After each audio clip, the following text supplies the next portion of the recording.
long journey, Hekate has remained a consistent background presence, one I appreciated but didn't give much thought outside of periodic devotions. But the most recent chapter in my witchcraft journey involved a crossroads.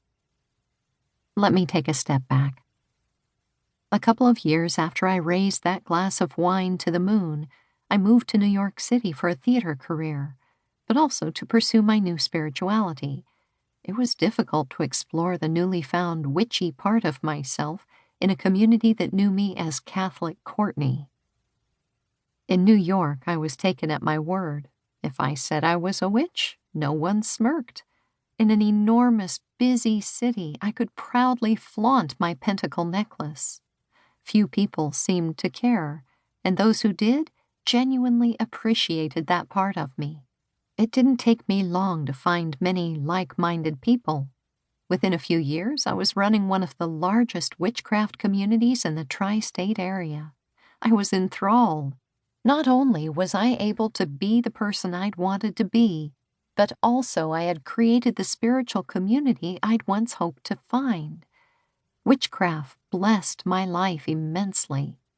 It led me to travel and write, helping me manifest a childhood dream of being an author.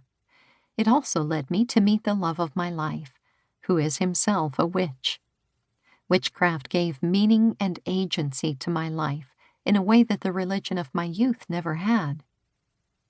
It was through this witchcraft journey that I came to know Hekate, a formidable force, but also a comforting and healing one. She was the goddess who inspired some of the smartest, most compassionate witches I knew. She was a never-ending puzzle, with each new story, myth, or attribute creating an even more beautiful but complicated story, one I never got tired of hearing. She appealed to the brilliant cross-section of cultures and practices that made up the New York witchcraft community I loved. I had dedicated 2 books to other goddesses I loved, but was at a crossroads of what to do with myself. I was no longer leading a community. It was time to write another book. But on what? Through a series of signs and dreams and synchronicity, it became clear. Hekate had touched my life in so many beautiful and profound ways. It was time I wrote a book for her. Who is Hekate? Like many goddesses of the old world, Hekate's origins are mysterious. She is commonly known as a goddess of ancient Greece, a period which is generally understood to encompass 1200 BCE through 500 CE. But she did not originate there. She may have originated in the Minoan civilization, 2700 through 1100 BCE, or was at least influenced by gods of that culture. Evidence of Hekate worship has also been found in Sicily, Libya, Turkey, Bulgaria, and Syria. One of the earliest records of Hekate in Thrace is from Abdenra, a 6th century colony in what is now Turkey. The Turkish town of Legina is thought to be home to her most important cult center.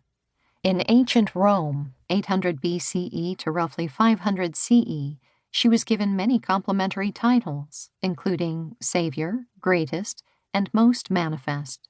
The first writer to describe her was the poet Hesiod, who lived in ancient Greece between 750 and 650 BCE, and wrote about Hekate, as though she was already quite familiar, not only to himself but to his contemporaries too, hinting that we are looking at a very ancient goddess indeed.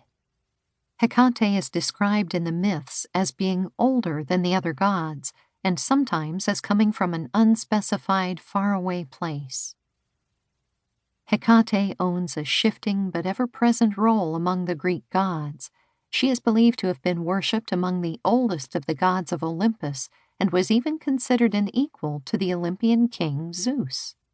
One inscription from the Roman imperial period, 27 BCE through 476 CE, states that Hekate was so great that in order to obtain priesthood of Hekate, one must obtain priesthood of Zeus. Hekate is first described as a Titan, one of the great giants of the universe whom Zeus overthrew.